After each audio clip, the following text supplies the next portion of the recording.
Plenty of day baseball on the docket for Wednesday. Mark Zinno and I have a couple bets coming up that'll put some money in your pocket before dinner time, including another team total. Yesterday's show best bet, if you watched, it was also a team total. That cashed in the first inning. How about them apples? But before we get to that, Mark, you want to talk about maybe the best team in baseball, the Dodgers, taking on definitely the worst team in baseball, the White Sox. And I don't know if I'm rubbing off on you or something here, but you're taking who here? Oh, I'm going to take the White Sox. Why? Because Fetty Wap is starting tonight. Yeah, Eric Fetty. We've had a good relationship with Eric Fetty throughout this year, but what's better about Eric Fetty is his numbers at home. His home road splits are pretty dynamic. His away ERA is 4.47. His home ERA is 0.95. Opposing hitters are batting just $1.94 off of him. 6 starts at home. They're 4-0. He has been lights out, 36 strikeouts in 38 innings. We're going to go with the White Sox here, plus a half run in the first 5. We clearly don't want the White Sox bullpen involved in anything. But this is a pretty advantageous position as the White Sox, were able to take a game in this series, the first game of this series, but Dodgers come back yesterday, win a 4-3 game. I'm sorry, they didn't take the game in the series. They lost 3-0 and 4-3. What am I saying here? Nonetheless, this is a spot here for Eric Fetty. He hasn't pitched a home game, guys, since May 14th.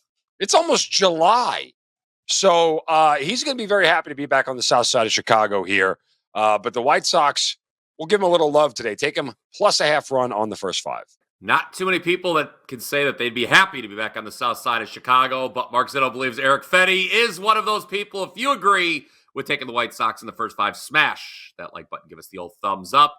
Mark, I'm looking at a day game here today. This is our first of 2 daytime bets we're giving the people. I'm looking at the under in Washington, San Diego. Now, I've been very surprised at how much scoring we've seen from these 2 teams in the first 2 games. Both games went over the total. First game, though, a little misleading. It ended up 7-6, but it was 3-3 after 9. Things got really wild there in the 10th with the Padres doing what they completely failed to do last year, and that's win games by 1 run or win an extra innings. That's what they did there. Yesterday, you had the grand slam. It was another high-scoring affair. But why I've been so surprised, what I said at the outset, that how much runs have been scored here, why that surprises me is, first of all, games in San Diego, as you know, tend to not be high-scoring. The Padres score more on the road than they do at home. They're only averaging 4.3 runs per game at Petco. Also, they've faced 2 lefties so far in the series, as you and I have talked about many times. The Padres their lineup is much worse against southpaws than it is against righties. Well, guess what? They're facing another lefty today. So they draw all southpaws against the Nationals. I don't think the Padres can put another crooked number on the board. And also, will the real Dylan Cease please stand up? He's struggled in back-to-back starts. I think he gets back on track, though, today against a Nationals lineup that we've spoken about this as well in the past, just isn't very good. They only average 4.1 runs per game on the road. Anyway, it's getaway day. I think it's a low-scoring affair in San Diego, under 7.5. Nats, Padres for my half of double play. Comment down below if what you think of Mark and I's double play. He's going, as a reminder, White Sox first 5 plus half a run. I like under 7.5 in that Nats-Padres game. All right, before we get to today's show's best bet, which, yes, is a team total, just want to let you know what I've got cooking at WagerTalk.com today. It's been a great run for yours truly. Yesterday, we went just 1-1.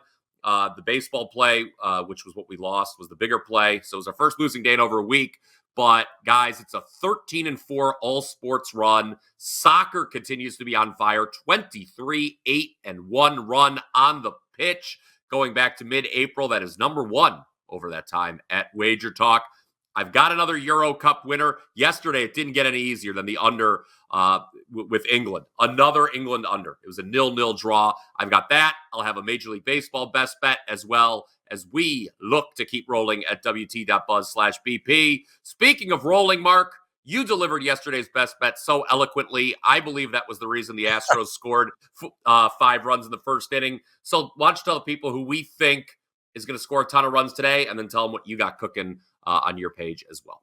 Not the team that I normally would back at all because I don't think they're very good. But the Los Angeles Angels, formerly the Los Angeles Angels of Anaheim, formerly the California Angels, formerly Angels in the outfield.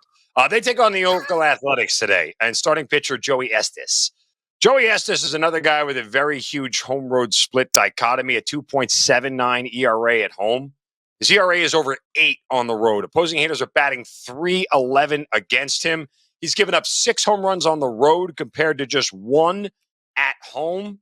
In his last 4 road outings, he's allowed at least 3 earned runs or more in 3 of those last 4. The combined runs that he's given up in his last 4 road outings, 8, 6, 4, and 8. So we're going to trust the Angels offense here to score some runs today.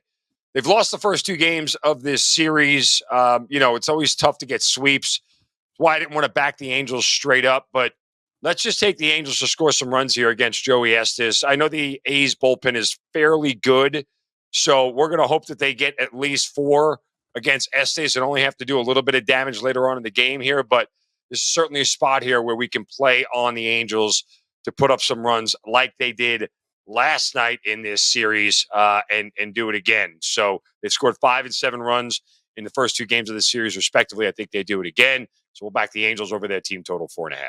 Yeah, and generally speaking, the Angels are a team that needs to score a lot of runs if they want to win. They do give up 5.2 runs per game at home, which is a big reason why they've got that poor home record. But like you said, they've taken the first 2 from the A's. We think they put a big number up yet again tonight. So Angels team total over is your show best bet. And BP, Mark, you have something you'd like to add. I had a 3-in-1 day yesterday. Oh my God, miracles happen. Look, things are going to start to fly. Worms Look at that smiling boy right there on the screen. God. I mean, dear Lord. I mean, we're on a little bit of a mini run here. We're like 7-3 in our last 10, so we're feeling pretty good. We'll have 3 plays up on the site today. We just keep firing at this point here. So go to wt.buzz/MZ. Had a really good day yesterday. Starting to get locked in here, BP. So on a little run, let's do it again today. 3 plays up at the site, wt.buzz/MZ. Yes, and if you did not get enough Bryan Power and Mark Zinno here on the Morning Wager, I have some very good news for you because Mark and I will be on First Pitch later today together to talk even more baseball. I can hear Joe Ranieri getting very excited in my headphones right now. The man his Wednesday has been made. Okay. But so that will be in a few hours to check. Of course, easiest way to be notified is if you click that little bell, if you are subscribed to the WagerTalk YouTube channel. Get those instant alerts. Don't miss any of our exclusive sports betting content. We've got you covered all summer. Baseball, soccer, football right around the corner as well. All right, that does it for us. We'll catch you in a few hours on First Pitch. Let's cash some tickets, guys.